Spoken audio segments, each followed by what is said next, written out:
multi-global problem on my mind right now, and that is I have a 2-year-old grandson who lives in New York, whose father is Mexican-American and speaks to him only in Spanish.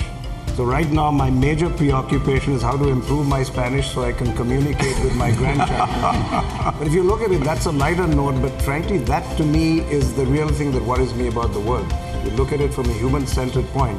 When you try to operate in 100 countries, language, communication, keeping the core of your business and the governance and the values of people is a major problem. So I'm looking at more as I'm not really worried about growth. I think we have enough locuses of growth to come up. If India does get moving again, and I think he's taken some steps recently, like the tax cut, which should do exactly what the tax cuts did here, you're going to get another engine of growth for the world for sure. I'm really not worried about consumer demand coming in from different parts of the world. We just have to look around the world. All the focus has been on America, rightfully, but I think you're going to see an uptick in a lot of other parts of the world.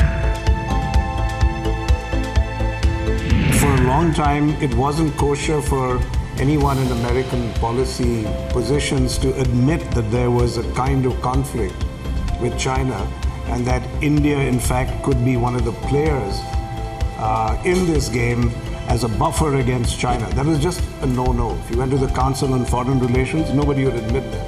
I think now it's in the open. And I think President Trump has even made it more in the open. I mean, going to Houston and listening to our Prime Minister, I think he made it very clear what kind of alliance he had. I think there's nothing but opportunity for India in this. And we have to play our cards right and see that we are viewed now as a very, very appropriate ally for the US. So I think India has nothing but a unique opportunity right now, and we have to just play those cards right. And I think it'll be a win-win for both the US and for India.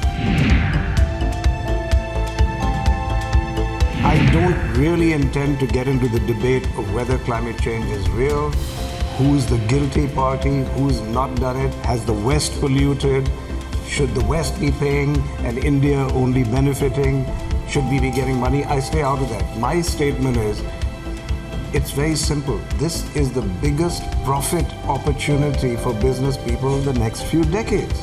Why are even we wasting time arguing about who's right, who's wrong, whether it's a 16-year-old or it's the president of the US? You know, frankly, somebody asked me the other day in a podcast, they said, do you have a message for governments and do you have a message for other companies? I said, yes, I do. A little tongue-in-cheek. And I said to governments, I would say, please don't fight climate change. Don't invest in innovative technology. Let India do it. Let us get ahead of the game. And then you come in after we've put ourselves right on the top. And to my fellow company people in business, I would say, climate change isn't real. Just stay out of the game. Keep arguing with the 16-year-old girl. We are making money at everything we've done in renewables. Let Mahindra Group go out there, clean up the opportunities, you come in later. Because to me, the point I was making was this is futile. And we are just creating almost a media-created sensation of villain, victim, and frankly, the winners are everybody.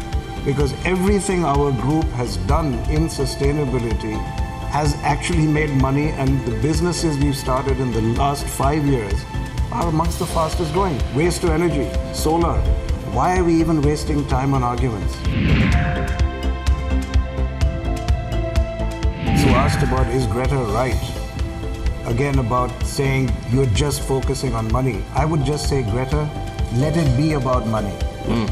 Don't make it about either or. Right. You got to ditch that dichotomy. So the only argument I have with her, it's both. Yeah. It's because she's making it sound like give up your ways of making money and worry about the environment. I'm saying the real power is not that. So she is wrong. I'm saying we're businessmen.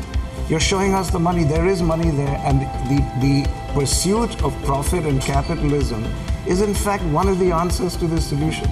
So I would argue with her if I met her that don't make it so, black and white. I grew up in a generation at the time of Woodstock.